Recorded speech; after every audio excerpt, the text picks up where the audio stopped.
पुरानी कहावत है, कहते हैं कर्महीन जब होत है सबहु होत है घाम, छाँव जान जहाँ बैठते वहाँ होत है घाम। जियोपॉलिटिक्स में बहुत कुछ चल रहा है, हमेशा की तरह जानने को बहुत कुछ मिलेगा। कनाडा फाइव आइज से बाहर होगा क्या? माहौल तो कुछ वैसा ही बन रहा है, तो वहीं दूसरी तरफ चाइना भारत के साथ दोस्ती को लेकर बेकरार हो रहा है। जियोपॉलिटिक्स में बहुत कुछ चल रहा है, हमेशा की तरह जानने को मिलेगा बहुत कुछ। आइए जानते हैं इन खबरों को विस्तार से। हाल ही में एक रिपोर्ट के अनुसार अमेरिकी राष्ट्रपति डोनाल्ड ट्रंप के सबसे करीबी सलाहकारों में से एक पीटर नवारो, इन्होंने कनाडा को फाइव आइज खुफिया गठबंधन से बाहर करने की वकालत करी है। ये प्रस्ताव उस समय आया है जब ट्रंप कनाडा पर दबाव बढ़ा रहे हैं, जिसे वो अमेरिका का 51वां राज्य बनाने की बात कहते हैं। फाइव आइज एक खुफिया साझेदारी है जिसमें अमेरिका, ब्रिटेन, ऑस्ट्रेलिया, न्यूजीलैंड और कनाडा शामिल है। ये गठबंधन इन देशों के बीच संवेदनशील जानकारी और सुरक्षा से जुड़े मुद्दों पर सहयोग के लिए बनाया गया है। नवारो का ये सुझाव कनाडा को इस गठबंधन से हटाने का है, जो अमेरिका और कनाडा के बीच संबंधों में एक बड़ा बदलाव ला सकता है। पीटर नवारो ट्रंप के बेहद करीबी सलाहकार हैं। उन्हें दिसंबर 2024 में व्यापार और विनिर्माण के लिए वरिष्ठ परामर्शदाता नियुक्त किया गया था। ट्रंप उन्हें माय पीटर कहकर भी संबोधित करते हैं, जो उनके बीच गहरे रिश्ते को दिखलाता है। नवारो का मानना है कि कनाडा को इस गठबंधन से बाहर करना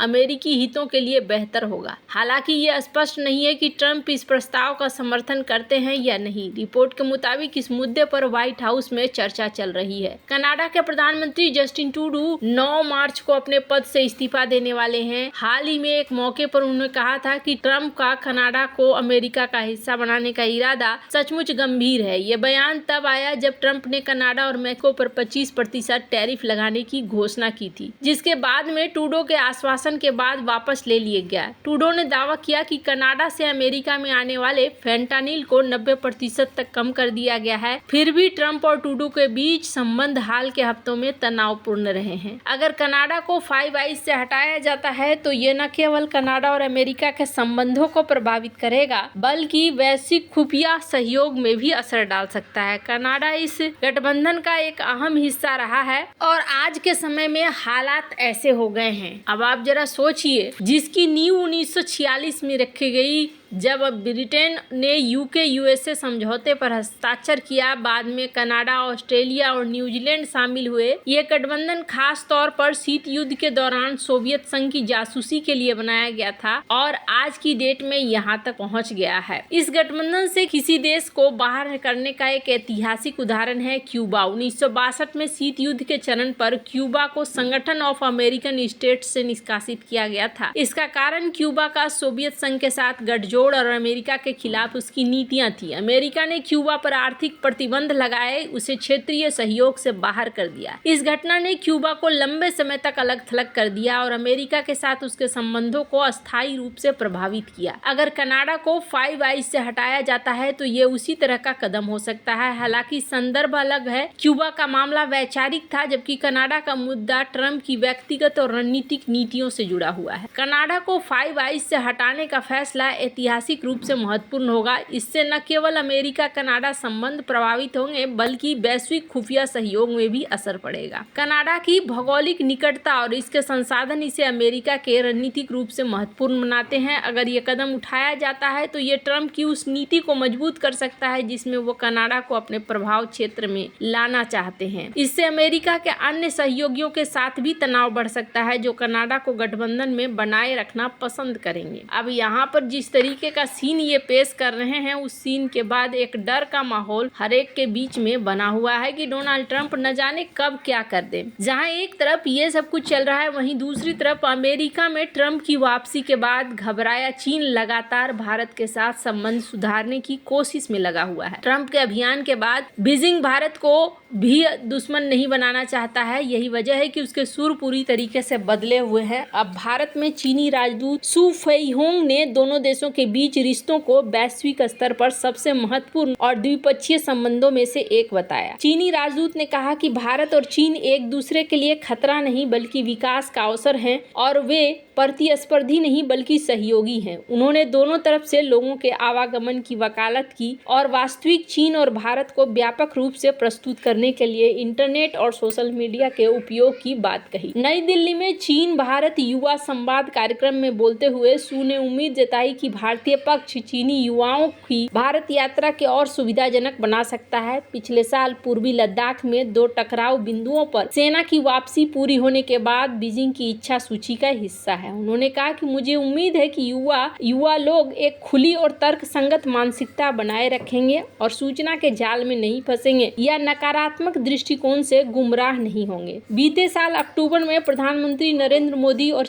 चीनी राष्ट्रपति शी जिनपिंग की मुलाकात का जिक्र करते हुए सू ने कहा कि दोनों पक्षों को दोनों देशों के नेताओं द्वारा बनाई गई महत्वपूर्ण सहमति को लागू करना चाहिए, एक दूसरे के मूल हितों का सम्मान करना चाहिए तथा एक दूसरे के विकास को अवसर के रूप में देखना चाहिए। इसके अलावा विभिन्न क्षेत्रों में आदान प्रदान और यात्राओं को प्रोत्साहित करना चाहिए। राजदूत ने कहा कि चीन भारत संबंध सुधार के चरण में प्रवेश कर रहे हैं। हम इस वर्ष राजनयिक संबंधों की स्थापना की 75वीं वर्षगांठ मनाएंगे। भारत और चीन ने पूर्वी लद्दाख के अंतिम 2 टकराव बिंदुओं देपसांग और डेमचोक से सैनिकों की वापसी के लिए एक समझौते को अंतिम रूप देने के बाद पिछले साल के अंत में वापसी की प्रक्रिया पूरी कर ली। समझौते को अंतिम रूप दिए जाने के 2 दिन बाद प्रधानमंत्री नरेंद्र मोदी और चीनी राष्ट्रपति शी जिनपिंग ने 23 अक्टूबर को कजान में वार्ता करी। पूर्वी लद्दाख में वास्तविक नियंत्रण रेखा पर गतिरोध को समाप्त करने के लिए पिछले वर्ष बनी सहमति के बाद नई दिल्ली और बीजिंग द्विपक्षीय संबंधों को सामान्य बनाने की प्रक्रिया में है।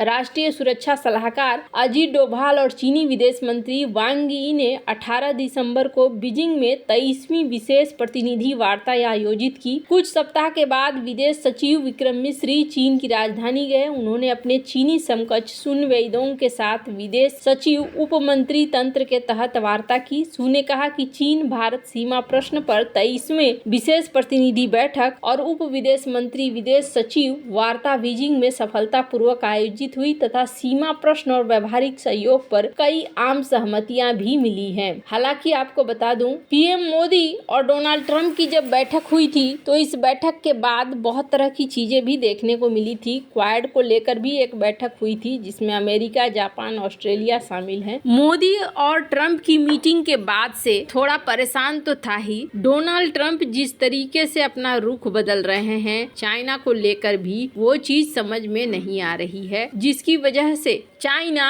अपने सारे पत्ते बंद नहीं रखना चाहता है, बल्कि चाइना चाहता है कि हर तरीके से रिलेशन को बनाकर रखा जाए ताकि जब भी जिस तरीके का सीन हो वैसा काम किया जा सके। हालांकि ये कूटनीतिक चीज है, इसका मतलब कहीं भी ऐसा नहीं है कि चाइना हमारा एकदम पक्का वाला मित्र बन गया। अगर देखें तो वो बांग्लादेश पर वैसे ही डोरे डाल रहा है, मालदीव पर वैसे ही डोरे डाल रहा है। अपने हितों की रक्षा करना देश का अपना काम है। बाद बाकी ये सारी चीजें जियोपॉलिटिक्स का हिस्सा होती हैं और समय के अनुसार जो नहीं बदलता है वो फिर फंसता चला जाता है। वैसे आपको क्या लगता है, क्या भारत को इस जटिल समय में किस तरीके से चलना चाहिए? कमेंट कर अपनी राय जरूर बताएं। जल्द मिलते हैं अगले वीडियो में नई खबर के साथ।